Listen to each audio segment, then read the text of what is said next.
Well, ladies and gentlemen, we have yet another Ubisoft game, which means we have another get woke, go broke situation where they decided to want to make something look absolutely queer in any way imaginable because that's just the trend and that's what makes it happy right now. Well, apparently, we have an article here from That Park Place where the headline that reads Ubisoft and Evil Empire is accused of queering the rogue Prince of Persia. Yes, ladies and gentlemen, this new game that's coming out with Rogue Prince of Persia. This is the Prince of Persia that they decided to come out with. And I gotta say, I think they're pretty spot on with this. Why are you gay?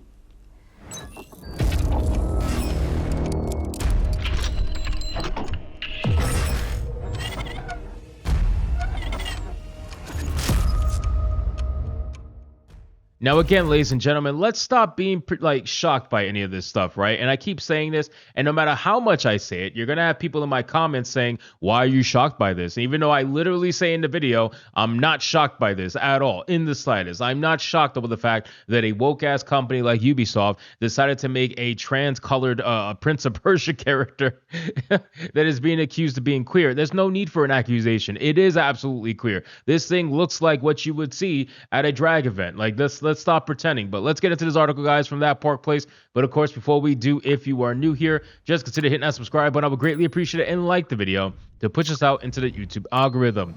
Publisher Ubisoft and developer Evil Empire have been accused of queering their game, The Rogue Prince of Persia. Ex-user Manga Lawyer shared side-by-side screenshots from Prince of Persia Warrior Within and the Rogue Prince of Persia and wrote Prince of Persia Warrior Within versus the Tumblr modern audience version. How did we let this happen, bros? Well,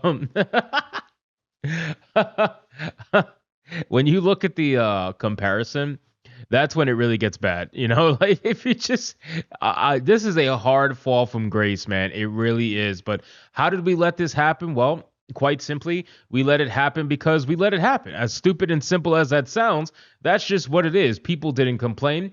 People just wanted to be left alone. People said, hey, just let me live my life. I totally just want to get married. That's it. And then what ended up happening is the slippery slope is a real thing. Once people get a little bit of one thing, they're going to want a bit of a lot of things. And that's just how it works. And now we have Prince of Persia looking like he's Prince of the drag event. I mean, I really don't know how else to put it other than that. But this is an extremely hard fall from grace. This is harder than Angela from Silent Hill 2. And that's saying a lot. YouTuber Melanie Mack responded writing, no character is safe from being queered. This is gross. Yeah, it is.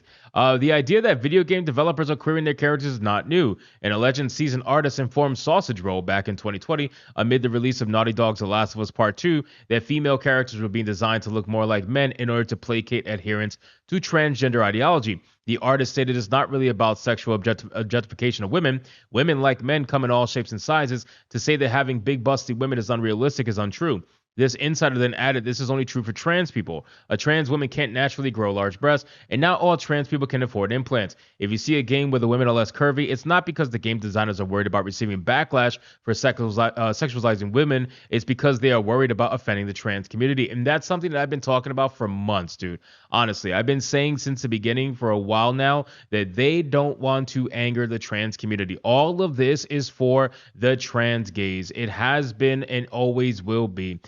Whenever they make characters like this, let's make it be very clear. They know that this certain decision in terms of artistic style is only going to make, let's just say 0.5% of the population happy. And out of that 0.5% of the population, how many of them are actually going to buy this game? Very few and far between. The funny thing is they are willing to sacrifice known IPs like Prince of Persia, and they're willing to throw it down the water and down the tube because it adheres to certain people that are not going to yell at them on Twitter. That's basically it. Like, they don't want to get canceled on Twitter for not making something gay enough or whatever. So they decide to put out characters like this that are going to ruin known IPs, but it doesn't matter as long as they don't get any hate from the trans community. That's it. That's how strong of hitman trans community is. You know what I mean? Where they can literally make any company just bend the knee to them without even trying. He then revealed from a design standpoint, this is a really challenging problem. I've had many board meetings about how to tackle this. Trans people want realistic representation in our games, but they feel excluded if they are represented as too masculine or too feminine. That's why you can see a lot of designers nerfing the female form, so to speak, so that the difference between trans women and cis women is a little less noticeable. Well, I mean, what's the point of doing that when that's not realistic representation? right? If you genuinely want realistic representation, you should have it in all your deformities, right? So I feel like if you are going to make something like the Pokemon Go update where you're taking, cute females and you're turning them into essentially boys, because that's really what you're doing. You're transing their bodies, removing all forms of femininity. All you're doing is just lying to yourselves, which again, I know you do that every day, but still, you're lying to yourself if you think that by having this update, it's going to make you feel better about yourself, because it's not. At the end of the day, you got to look at yourself in the mirror. You got to see what's staring back at you. And it's not going to be anything that's going to look like the Pokemon Go upgrade, that's for sure. So at the end of the day, man, that we need to stop. We need to stop this lying, stop this nonsense, stop this virtue signaling to people that are never going to be happy. It doesn't matter how much you virtue signal, has no precedence about how much you actually virtue signal to these people. They will never be happy. Then it says that more recently, YouTuber Yellow Flash detailed he received similar information from an inside source.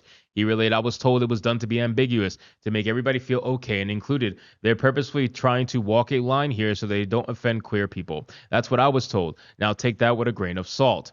It's not out of the realm of possibility they will attempt to make men look more female, to not only cater to adherents to transgender ideology, but to push the ideology itself.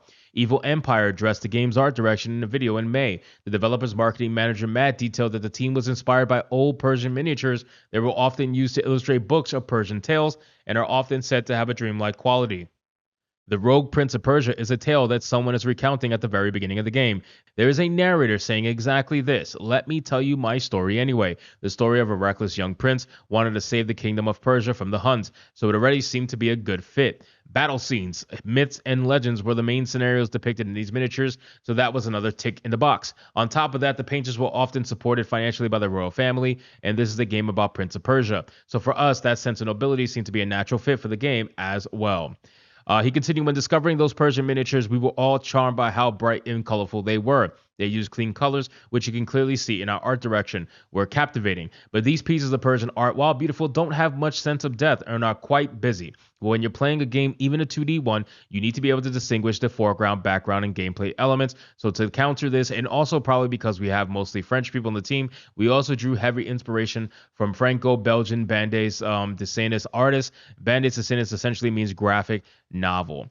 So they tried to make it look like a graphic novel, essentially, ladies and gentlemen. But honestly, at the end of the day, I think a lot of people will much rather this particular art style on the left versus the one on the right. But hey, time is going to tell whether or not this game is successful. And I keep saying that to try to be fair. I keep saying that to try to be a little bit more nuanced when I'm reporting on this stuff. But really, when you're looking at this deep down, you got to admit to yourself, one of them is going to sell more than the other. And I just highly doubt it's going to be the one on the right, no matter how much I'm trying to be, as fair as possible. So anyway, guys, thank you so much for watching this video. I hope you did enjoy it. If you did, consider leaving me a subscribe. I would greatly appreciate it. Don't forget to like the video, comment, let me know what you thought, and I'll see you guys on the next one. Hypnotic out.